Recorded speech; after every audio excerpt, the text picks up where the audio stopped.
নিয়ে খবর প্রকাশিত হবার পরে অনেকে বলছেন তাহলে যে এত আলোচনা সেটার কোনো কিছুই কি নির্বাচনের আগে বাস্তব রূপ নেবে কিনা সে নিয়ে সংশয় তৈরি হয়, এবং অনেকে বলছেন যে তাহলে যারা ক্ষমতায় আসবেন তাদের উপরেই কি সবকিছু নির্ভর করছে কিনা। এই ব্যাপারে কি খুব বড় ধরনের মতপার্থক্য দেখেন নির্বাচনের আগে একটা সমস্যা তৈরি হবার মতো? ইস্যু করা হবে, যেমন পিআরের কথা বললেন, এটা একটা ইস্যু। একইভাবে জুলাই সনদ, গণপরিষদ, নানান রকম ইস্যু আছে। এই ইস্যুগুলো তোলা হবে এবং এগুলোর মূল উদ্দেশ্য হচ্ছে, আমি যেটা মনে করি, একটা আলাপ আছে এরকম যে বিএনপি তো জাতীয় সরকারের কথা বলছে, তাই না? যারা ক্ষমতায় গেলে তারা বিভিন্ন দল থেকে মানুষজন নেবে। তাহলে ওই জাতীয় সরকারের ফর্মে আমরা এটাকে জাতীয় সংসদই বলি, কিন্তু জাতীয় সংসদ মানে এটা আরেকটা জাতীয়, যে সবাইকে নিয়ে এনে একটা সংসদ কেন হবে না? জামায়াত এনসিপি দুইটা দলেরই একটা কমন সমস্যা আছে, সেটা হলো দুটো দলই তার যে সাইজ, তার যে সম্ভাবনা, এটাকে ওভার এস্টিমেট করেছে। আমার হাইপোথেসিস হচ্ছে জামাত তাদের ফেসবুকে, ইউটিউবে তাদের প্রচুর সিন্ডিকেটেড মুভমেন্ট আছে, করতে করতে না, যেমন আমি আপনাকে বলি, আপনি আজকে একটা পোল করেন যে আগামী নির্বাচনে কে জিতবে, নাম্বার দেন দলগুলোর নাম, দুদিন সময় দেন, দেখবেন জামাত বিএনপি চাইতে দ্বিগুণ তিনগুণ ভোট পাচ্ছে। মানে ওদের ক্ষমতা যাওয়ার সম্ভাবনা, আপনার প্রচুর ফলোয়ার আছে, আপনার অনেকে ভোট দেবে। তো এখন হয় কি, আমি দেখেছি আমার আশপাশে পরিচিত মানুষজন, আমাদের তো ইকো চেম্বারে থাকি সোশ্যাল মিডিয়ায়, তারা মনে করেন যে আমার 70-80টা সিট পেয়ে যেতে পারে। আমি যে আমাদের লোকজনের সাথে কথা বলে দেখেছি, তারা কিন্তু একইভাবেই আমরা শো করি সেই প্রসঙ্গে। এখন আমার বিবেচনা ওনারা সিট পাবে তো 15টা সর্বোচ্চ, 10টা থেকে 15টা। বেশি দিলেন, বেশি দিলাম। আচ্ছা, একই কথা আপনি জামাতপন্থী লোক। আচ্ছা আচ্ছা, একই কথা এনসিপির ক্ষেত্রে। এনসিপিও খেয়াল করবেন, দলটা শুরু করেছে বিরাট একটা লঞ্চিং দিয়ে। এনসিপি হওয়ার আগেই তাদের দুটো সংগঠন ঢাকায় অত্যন্ত গুরুত্বপূর্ণ দুটো কমার্শিয়াল স্পেসে অফিস করেছেন। বাংলাদেশের দলের লঞ্চিং এভাবে হয় না।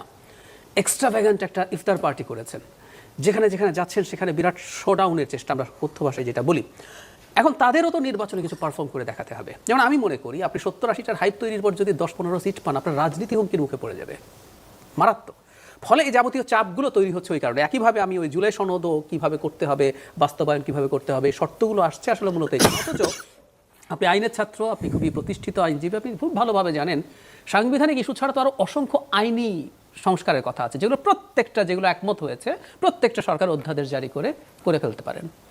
এবং পরবর্তীতে কোনো সরকার যদি সেটাকে নেক্সট সংসদে আইনে পরিণত করেন, আমরা আছি। কারণ আপনি ধরুন, আমরা কাগজে কলমে ধরে নিলাম যে বিএনপি ক্ষমতা এসছে, আপনি তো অ্যাগ্রি করেছিলেন যে এটা করবেন, করছেন না কেন? আমরা করতেই পারবো। সো ওগুলো তো সব করে ফেলা সম্ভব। বাকি থাকবে কি কিছু সাংবিধানিক সংস্কার, তাই তো? সেটা নিয়ে কিছু ডিবেট আছে, সেগুলো পরে হবে না, এখন কিভাবে করবে নানান আলাপ আলোচনা আছে। সুতরাং এটা এত মেজর জটিলতার জায়গাও না। কিন্তু যে বলছি, জটিলতার মতো করে পোট্রে করা হচ্ছে আমাদের সামনে। আমি একটা কথা বলে খুব মানে খোলাখুলি বলি, এই চাপটা যদি কিছু রাজনৈতিক লেভারেজ পাওয়ার জন্য হয়, ওকে উইথ দ্যাট, এটা হয় রাজনীতিতে। যেহেতু বিএনপিকে এখন চাপ দিতে হবে এবং জাতীয় পার্টি নিষিদ্ধতার সাথে এটা একটা জরুরি কারণ। এখনও জাতীয় পার্টি থাকলে জামাত থার্ড হয়ে যেতে পারে। আরেকটা বড় কারণ হচ্ছে, জাতীয় পার্টি যদি না থাকে, বাকি দলগুলো বিএনপির উপরে তীব্র চাপ দিতে পারে যে আমরা যদি নির্বাচনে না যাই তাহলে কিন্তু বিএনপির জন্য খুব মেজর একটা প্রবলেম, বিপক্ষে কেউ নাই। এখানে একটা প্রশ্ন ঘুরে ফিরে আসে যে জাতীয় পার্টি কি শুধুই জাতীয় পার্টি হিসেবে নির্বাচনে থাকবে, নাকি জাতীয় পার্টি আসলে আওয়ামী লীগের প্রতিনিধি হয়ে? কোনো সমস্যা নাই তো। আমি যদি এখন খোলাখুলি বলি, আওয়ামী লীগের নিষিদ্ধতা নিয়ে আলাপ আছে, ওটার বিচার হবে, আওয়ামী লীগ নিষিদ্ধ হতে পারে। ধরেন গোপালগঞ্জে একজন কলেজ টিচার, উনি আওয়ামী লীগের কোনো পোস্টে ছিলেন না, উনি আওয়ামী লীগ সমর্থক হিসাবে এলাকার লোকজন চেনেন, উনি তো স্বতন্ত্র দাঁড়াতে পারেন না? আপনি ওনাকে কিসের ভিত্তিতে ওনাকে বাতিল করবেন, না করবেন? দেখা গেছে যে কোনো একদিন আওয়ামী লীগের একটা সভায় উনি গেছেন, এই ভিত্তিতে তো আপনি পারেন না। আপনাকে আইন দিয়ে চলতে হবে, আপনার পছন্দ না হলে তো পারমিট করতে হবে। তাদের লাঙ্গল নিয়ে দাঁড়িয়ে যাওয়ার সম্ভাবনা আছে, আপনি এটা প্রিভেন্ট কীভাবে করবেন, কেন করবেন? আমি সরিয়ে রাখি, ওনাকে কি ইন্ডিপেন্ডেন্ট ইলেকশন করতে দেওয়া যাবে না? যিনি ইভেন আওয়ামী লীগের যদি পদে থাকা কেউ হয়, যার বিরুদ্ধে ফৌজদারি অপরাধ নেই, যিনি ফেরারি না, এই যে আজকে যেগুলো হয়েছে সব যদি হয়ে থাকে, ক্রাইটেরিয়া ফুলফিল করলে উনি নির্বাচন করতে কেন পারবেন না?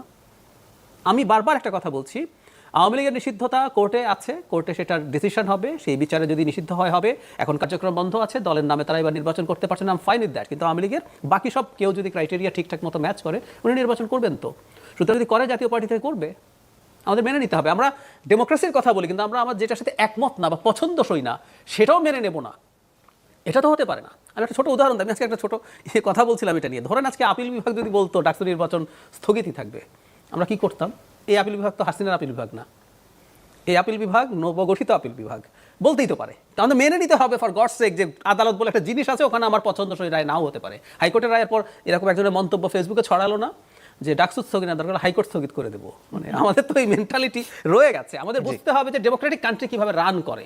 আমার অপছন্দসই আছে, আওয়ামী লীগের ওই লোক আওয়ামী লীগ করে আমি জানি, তার বিরুদ্ধে এটা নাই, উনি নির্বাচন করলে আমাকে অ্যাকসেপ্ট করে, এবং উনি যদি নির্বাচিত হয়ে পার্লামেন্টে আসে স্বতন্ত্র হিসাবে আমি যদি বলি বা লাঙ্গল নিয়ে, আমাকে এটা অ্যাকসেপ্ট করতে হবে।